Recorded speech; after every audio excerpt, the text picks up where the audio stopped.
And joining us now, Cumberland City Councillor Steve Christou, who is proposing this ban on welcome to country and acknowledgement of country ceremonies, as well as various things relating to the Indigenous and the Australian flag. Really nice to have you here.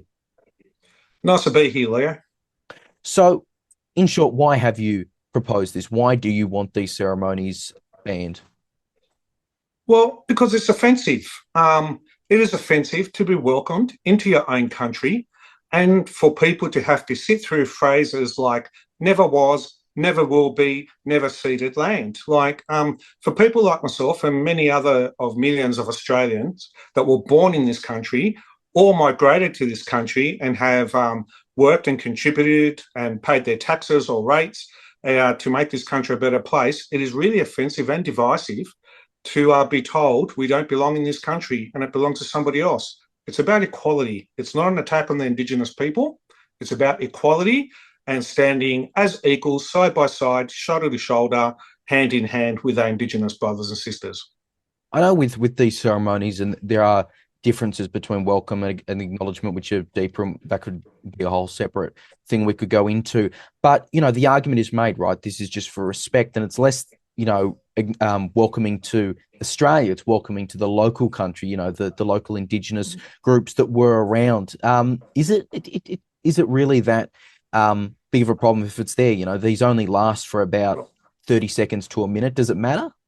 Well, that's it. Okay, it's gone beyond. It's gone beyond a respectful thing, and it's now become virtual signalling. Way beyond its pay grade, what it was meant to do. It's telling people they're not welcome into this country or they don't own this land unless they're of Indigenous nature. Again, as I previously stated, when you're having to attend an event, whether it be a citizenship ceremony or a football game or anything, and you're sitting through a phrase like never was, never will be, never ceded land, that's pretty strong language and that's quite offensive to people. And, I think the great majority of Australians were prepared to accept a welcome to country when it was done once in a while at a major event. But now it's been done every 10 minutes, whether you board a plane with Qantas, whether you work in a government department or a large corporation, it's just constantly being shoved down people's throats. And people have said enough. This is Australia. We're not a divided country. We should all be proud to be Australians, whether you are an Indigenous Australian, a Greek Australian, come from the old country, England, an Indian Australian, Chinese, whatever your background, we should all be proud to just be called Australians and live under the one flag, the Australian flag. Speaking of the flag, it's a good segue into your other proposal, which is removing the Indigenous flag from council properties, and you only want the national Australian flag flown at Cumberland City Council. The Indigenous flag is obviously, it's not the national flag, but it is recognised as an official flag of Australia. Is that not a reason enough to keep it up?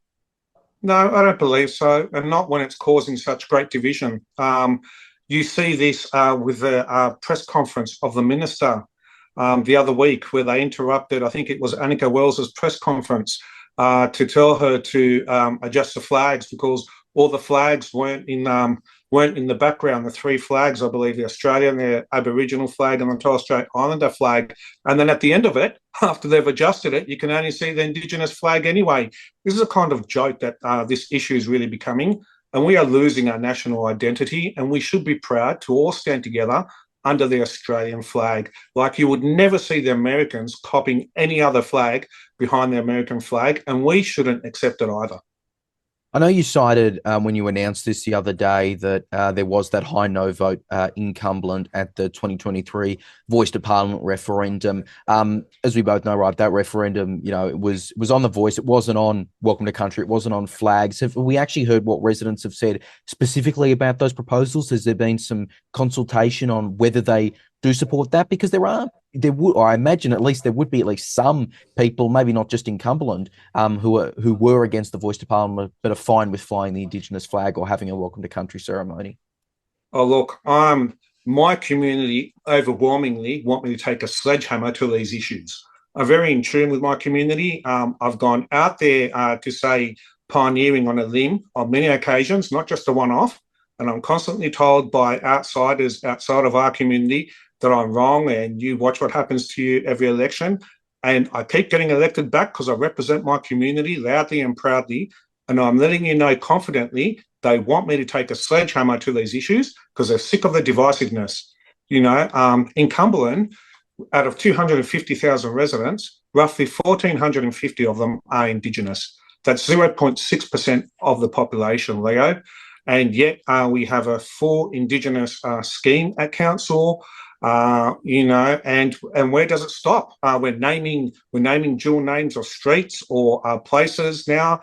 We even have meeting rooms named after Indigenous names. And where does it stop? And then it raises the concept, and people are saying, well, we also have a high Arabic community and a high Chinese community, and you know, high Indian community. Where's their allocated officer? Where's their allocated street names? So we need to put a stop to this. And we need to just go back to what we are meant to do and all be Australians in multicultural Australia, living together side by side, shoulder to shoulder, hand in hand, under the Australian flag as equals. I know just quickly when we spoke about this about a year ago to the day, in fact, you know, you were talking about getting this done if our local community got a majority. That didn't happen. You've since joined the Libertarian Party, as we've reported on. Just looking at the kind of political realities of whether this is possible, I believe as it stands, Labor is currently the largest party in Cumberland in terms of on the council at the moment. Can this actually be done? Well, Leo, the realities are that you know, it's not about whether it can be done or not. I'm an elected rep, and I'm there to represent the community that elected me to office. Now, you're right. Labor represents 5 councillors on the council. That is a massive drop from the 8 councillors they had an outright majority. You've got 5 Labor, 4 Liberal councillors. You've got myself as a Libertarian now, 2 local community councillors left, and 2 complete independents. Now, the question is, with Peter Dutton coming out and saying he will only do media conferences with the Australian flag if he's elected Prime Minister, will the 4 Liberal councillors at Cumberland City Council adhere to what Peter Dutton's saying and just support having the Australian flag in council? If they don't, it raises a big question mark over Peter Dutton and doesn't really signify a vote of confidence in his leadership if he can't even direct 4 councillors to follow the party line and directive that he wants to put to the federal election. We'll keep covering this closely. Councillor Steve Christou, appreciate your time. Thank you. Thank you, Leo.